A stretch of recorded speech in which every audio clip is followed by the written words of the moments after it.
Thanks. Yeah, let's bring it back first a little bit.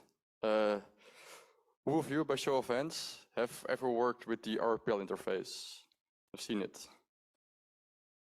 Well, if you haven't seen it yet, then you should definitely talk to Benoit or Arne today, because they are working with this a lot. Otherwise, if you have seen it, then you probably know that there are some limitations in there, most notably the environment that you're working on. That's basically what I'm going to tell you. Oh, go back, a little bit about.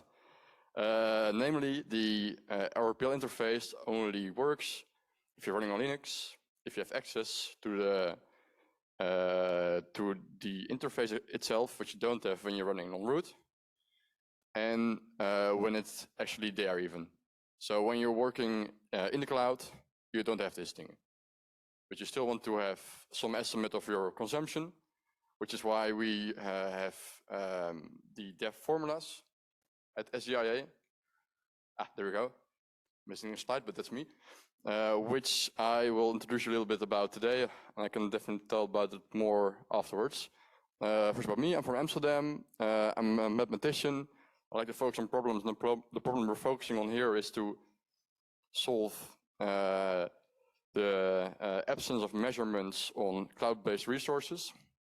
By trade, I'm a cloud DevOps consultant. I work mostly for big enterprises, hundreds, sometimes thousands of developers, engineers, who are building stuff, deploying stuff, have no idea about what they're consuming in terms of energy, which is a problem.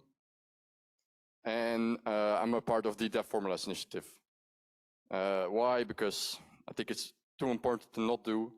And yeah, somebody should do it. So let's go. That's the wrong thing. Okay, so why Dev Formulas? Again, we want to measure energy consumption in the use phase, which is different than what Benoit just told you about the raw materials, just really when a service is on. Specifically in cloud, but also non-root environments, such as Kubernetes, generally if you're running it on a big scale. And we want to align community efforts, because there's a lot of things going on around the community initiatives, for example, from Arne and from Benoit, but also a couple of academic initiatives. We want to align them a little bit. The problem here is, of course, as I just mentioned, we can't directly observe the energy. We can somehow infer the energy from things we can observe, which is our approach. I'll show you in a second. And because of the layering of the abstractions. So that really makes this quite a complicated task.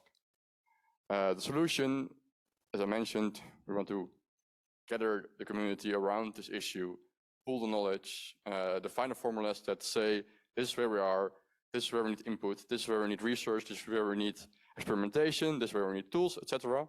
So we want to communicate and set the benchmark, basically. Why is it up to us, up to the community, the non-profit community? Government bodies still somewhat struggle with these things. Cloud still has this green connotation sometimes, whereas it's basically iron servers putting out energy.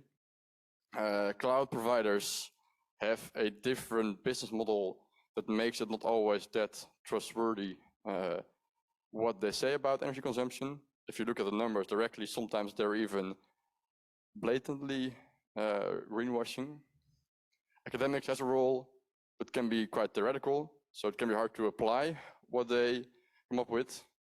And in the end, the know-how, the practical skills of people that are working with these tools are the hundreds, thousands of developers that are somewhat part of the community, which, well, it's mostly us, I guess. So we need to step up.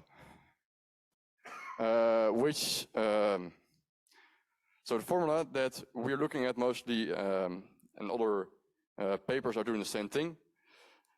We decompose the energy, total energy of a server into the energy per component. And so we say memory, CPU, network, and storage, or I/O, has energy consumption, which we want to measure. There's some idle component in there as well, and we multiply that by the power user's effectiveness to get to the actual energy of a data center. As you know, this is just the cooling stuff around it, just a aggregation factor. And we want to decompose these energy variables into usage, things we can measure, and a formula that tells you this is what you use, this is what it means in terms of energy. So you use one CPU, and one CPU is equal to X joule energy.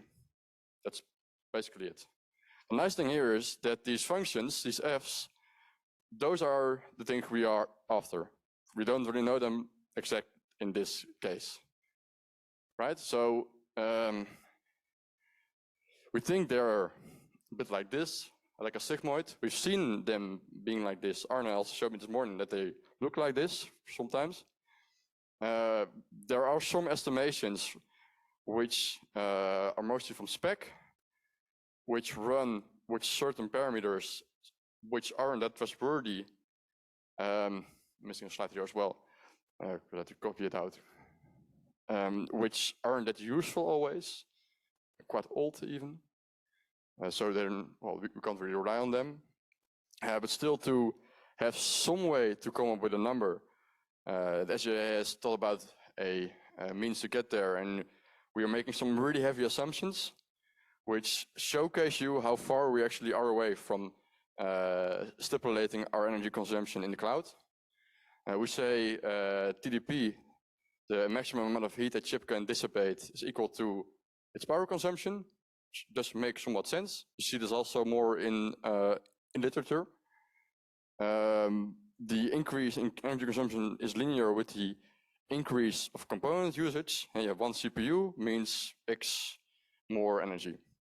And we assume a fixed allocation over the 4 components, which, if you know a little bit about how applications run, that's a bit of a tricky assumption to make.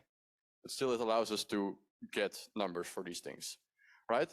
So in the end, then your energy for a CPU when it's running max performance is basically your TDP times the number of CPUs you have.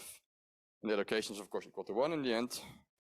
If you work this out, I can show you the derivations later on. Then these are the functions we come up with. So you see that your usage is your only variable here. The rest basically is a constant, depending on the CPU that you're using. So you do need to know that. And using the allocation factor, you can then also convert these things into memory, etc. Please contest these things, as people did last week in Amsterdam, really vocally.